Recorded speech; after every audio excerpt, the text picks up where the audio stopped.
Entonces, lo que tenemos que hacer es que desde las primeras etapas de los proyectos comenzar a construir lo que yo llamo una relación tripartita: Estado, sociedad y empresa. Pero uno de los grandes problemas que tiene el Perú y que afecta la vida de todos son los conflictos sociales, y por eso hemos querido invitar en esta secuencia a Raúl Molina, que es probablemente una de las personas más experimentadas en el tratamiento de los conflictos sociales. Bienvenido, Raúl. Hola, Nicolás, ¿cómo estás? Gracias por la invitación. Estamos discutiendo, por ejemplo, qué hacemos con la minería, ¿no es cierto? Y por citar solo un caso, y es evidente que tiene estos diferentes ángulos, desde el problema de cómo vamos a hacer para destrabar los grandes proyectos, dar confianza a los grandes inversionistas para que vengan. En segundo lugar, hay que ver el problema de la minería informal, ¿no es cierto?, para terminar de formalizarla o en realidad empezar, porque está en el comienzo. Pero uno de los problemas clave es cómo resolvemos los conflictos sociales generados alrededor de la minería. Por citar solo, porque eso es uno de los conflictos que tenemos, o del tipo de conflicto. ¿Qué hacer, Raúl? O sea, hasta ahora no ha funcionado porque en general hasta ahora hemos sido reactivos a los conflictos. Esperamos que estalle un conflicto, porque en realidad el conflicto es un proceso muy largo que tiene crisis. Y esperamos que los conflictos estallen en crisis para reaccionar desde el Ejecutivo.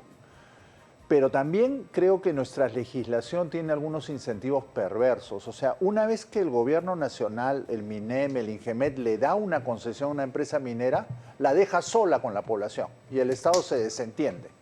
Y todo el proceso de relacionamiento desde las primeras etapas de un proyecto solo están en una relación, como dicen algunos en el MINEM, entre privados. La empresa con la sociedad del territorio y sus autoridades. Siempre nos decimos, ¿por qué los alcaldes se ponen del lado de la población? Porque no tienen otra cosa que hacer. O sea, los alcaldes están muy cerca de la gente como para que traten, en tanto que políticos, ponerse en una posición distinta. Entonces, lo que tenemos que hacer es que desde las primeras etapas de los proyectos comenzar a construir lo que yo llamo una relación tripartita: Estado, sociedad y empresa. Y el principal instrumento de esa relación es el diálogo. El diálogo no puede ser un instrumento de respuesta a la crisis de los conflictos. El diálogo tiene que ser una herramienta permanente de relacionamiento, desde el comiencito, desde cuando la empresa llega. Claro, tú llegas, por ejemplo, hay una concesión y se va a iniciar un proyecto, pero resulta que ahí vive una comunidad hace cientos de años. O varias. A ¿No? veces hay sistemas sociales mucho más complejos. O sea, tienes minas al lado de ciudades, Cajamarca, Arequipa. Claro. O el caso, el gran conflicto que hay ahorita con Cocachacra y las Bambas, que no termina de resolverse, ¿no? Entonces tú lo que dices es desde el comienzo, decir, va a haber este proyecto, entonces discutamos qué es lo que vamos a hacer. ¿Cómo vamos a convivir durante los 40 o 50 años que esa mina va a estar acá? Y el que tiene que liderar esa discusión es el Estado. Y el Estado es el que siempre se ha puesto de costado y ha dejado ese lío a las empresas con las comunidades.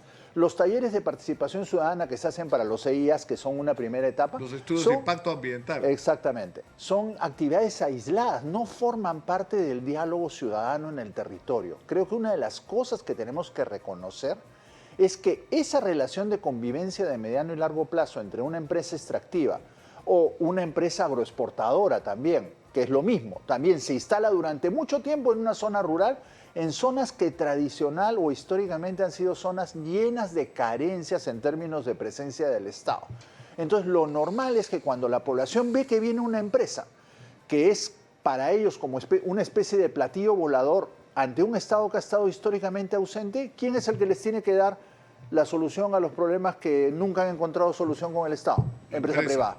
Claro. Entonces, el Estado ha sido el gran ausente y creo que es el gran incentivador de estas relaciones perversas que se han construido en el Perú entre empresas y sociedades territoriales. Pero, por ejemplo, para regresar al tema de la minería, o sea, tú tienes varios temas donde se originan los conflictos. Uno es, es decir, viene una empresa y le compra, por ejemplo, el territorio a una comunidad. comunidad. Lo primero que hay que garantizar es que el precio sea justo, Sí.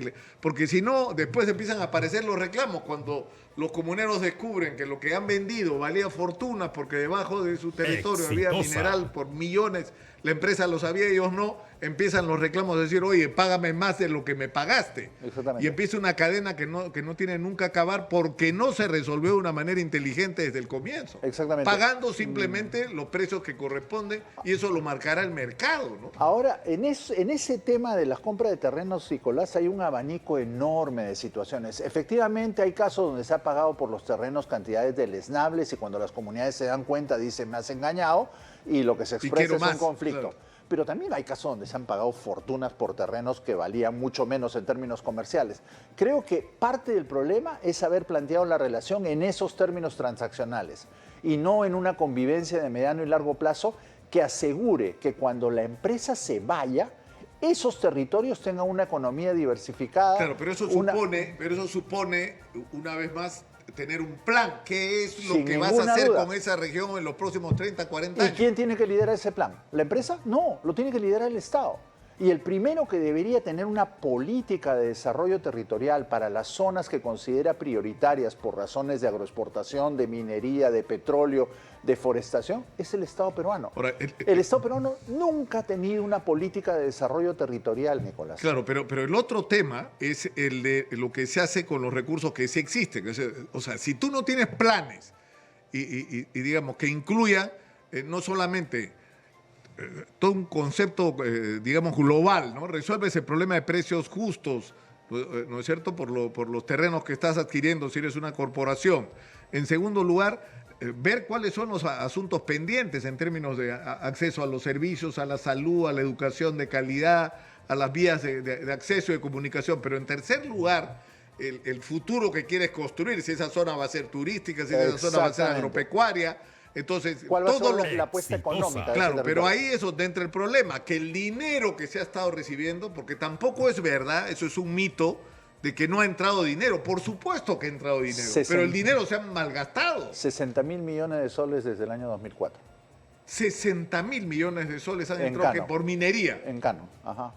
solo por canon minero. Sí, claro. Ya, la pregunta es dónde está esa plata. Ese es el problema, porque hemos puesto torres de dinero en manos de gobiernos a los que no hemos hecho nada por ayudarlos a procesar ese dinero con calidad y con pertinencia, y además con reglas administrativas que son muy complicadas para esas pequeñas municipalidades. Entonces, ¿qué hemos tratado de resolver? Un problema complejo, cada uno trabajando por separado su pequeña galleta. Y la clave, creo, es entender que el desarrollo del territorio es un proceso multiactor, donde se tienen que sumar las capacidades del gobierno nacional, las capacidades de las empresas mineras y las capacidades de las sociedades territoriales. Ahora, ha habido también un factor determinante, es decir, tú dices ya, el Estado no se ha preocupado por primero tener un destino de largo plazo para esta región que permita que esos recursos que entran en la minería sirvan para construir el futuro cuando ya no haya minería. Exactamente. ¿No es cierto? Y para beneficio de todos. Pero no solamente ha habido carencias, sino ha habido presencias, ineficiencia y corrupción. Sin ninguna duda. Porque se han robado la plata de una manera pero escandalosa. Por eso Sin es que hay ninguna tal duda. cantidad de alcaldes, gobernadores metidos en procesos, ¿no? Claro, pero el problema de corrupción también, Nicolás, hay que ser honestos, es transversal a todo el Estado. O sea, claro, si tú pones una torre de dinero en una entidad de un pequeño municipio donde por una ley nacional el alcalde no puede ganar más de 4.000 soles, por lo tanto su logístico solo puede ganar 2.000 soles, 1.800 soles, y el pata tiene que administrar 200 millones, 150 millones, 80 millones. Va a meter, O sea, va a se lo va a meter la mano cargar. casi. Exitosa. ¿Dónde está ese brujo? Toda la cadena va a meter la mano. Alguna vez algún alcalde fallecido de San Marcos me dijo, arquitecto, no me pida que desperdicie la única oportunidad en mi vida de hacer dinero. Me lo dijo así. Sin asco, pero sin es lo que asco. piensa la gente. Ahora, hay un tema que yo no quiero dejar de tratar, Raúl, que es, o sea, se produce, el Estado se lava las manos, esto es un asunto entre las comunidades y la empresa, y cuando la cosa sale de control y la gente empieza a tomar carreteras, entonces la empresa voltea y pide auxilio al gobierno, viene el gobierno y mete bala, y mete presos. O sea, mete bala y mete presos a los o dirigentes. hace un acta que no tiene ninguna voluntad de cumplir. Claro. Entonces, el problema es cuán eficiente ha sido eso. Por ejemplo, yo no entiendo cómo diablos vas a resolver, si es que fuera posible todavía tener la esperanza de resolver el tema de las bambas, ¿no? Que se pudo hacer todo de otra manera, todo se pudo hacer de otra manera. Pero el resultado final, ¿cuál es? ¿Ha habido, qué, 9 muertos, creo? ¿Están presos los dirigentes? Acumulados, sí, son 7 u 8. 7 u 8 muertos. ¿Están presos los dirigentes? ¿No es cierto? Con procesos, que yo sepa. No, ya hay presos. Han detenido hace unos días a uno de los dirigentes más importantes. Entonces, ¿eso te ayuda a resolver el problema? ¿Cómo vas a resolver cuando el interlocutor de la gente está en la cárcel? Entonces, yo hago una pregunta que te puede resultar una audacia. Si tuviéramos un congreso como la gente y se preocupa por el desarrollo de la minería en el Perú, y hablando en este aspecto, el tema, por ejemplo, de una amnistía para todos los dirigentes de estos conflictos, ¿no sería un tema que debería introducirse en la agenda? O sea, ¿cómo manejas eso? Porque de lo que yo hablo con la gente y me dice, oye, los dirigentes de la protesta están presos y los responsables de la muerte ni siquiera les han abierto investigaciones. Es decir, ¿dónde estamos? O sea, entonces, eso en vez de arreglar, enerva, ¿no? O sea, eso es, creo, una expresión simbólica, Nicolás, de nuestra capacidad de actuar articuladamente. Cuando yo fui vice, tuvimos la misma demanda de los fuerabambinos a raíz de todos los conflictos que hubo en Yavi Yavi, y habían, pues, Prevención del Delito había denunciado a 70 de ellos. Entonces les pusimos Defensa Pública del Estado para que los ayude a relacionarse con el Ministerio Público. Al final levantamos casi todas las denuncias, pero nuestra postura siempre fue con los comuneros. No podemos simple y llanamente por decreto hacer una amnistía. Trabajemos caso por caso, y si el Poder Judicial... Claro, porque donde ha habido daño a la propiedad, donde ha habido pública, privada, ya es otra cosa. A toda la sociedad, no incluidos a los que no quieren que les saquen las rejas. Pero lo que es cierto es que tienes que tomar una posición activa frente a esto y separar la paja del grano. O sea, porque al final terminas metiendo preso a un dirigente no porque haya cometido realmente ningún delito, sino porque es un dirigente y para que la comunidad no jode y para poder imponer el proyecto. Claro, o sea, eso no puede ser tu criterio. Y las empresas tienen la tendencia que cuando invaden su propiedad o impiden el libre tránsito y acceso a su propiedad, les meten una denuncia, ¿no? Porque es dentro de esta lógica de esperar la crisis para enfrentar el conflicto, son como los manotazos de ahogado que los actores dan. Ahora, tengo una pregunta final. ¿Hay espacio, o sea, hay diálogo para el diálogo? O sea, ¿hay algún espacio donde este tema se pueda discutir hoy en el Perú? Lo que pasa es que no es a un solo nivel que hay que hacerlo, Nicolás. La primera cosa que yo haría es reformar los espacios de diálogo que tenemos a nivel local, que no funcionan. Lo que necesitamos a nivel local, donde hay minas, es un espacio de diálogo multiactor, empujar a los alcaldes a que lideren eso, pero participe la empresa minera. No podemos hacer un diálogo con el Frente de Defensa y la empresa minera no está. Pero además necesitamos que en el nivel nacional y en el nivel regional hayan espacios de coordinación entre todos los agentes públicos que intervienen en el territorio. Nicolás, en todos esos espacios mineros va un montón de plata pública, pero va de manera descoordinada y no produce resultados. Tenemos que terminar, lamentablemente. Muy cortita es tu secuencia. Sí, queda corta. No es corta, le damos 20 minutos, 18 minutos, que es una secuencia larga, pero no alcanza. No alcanza.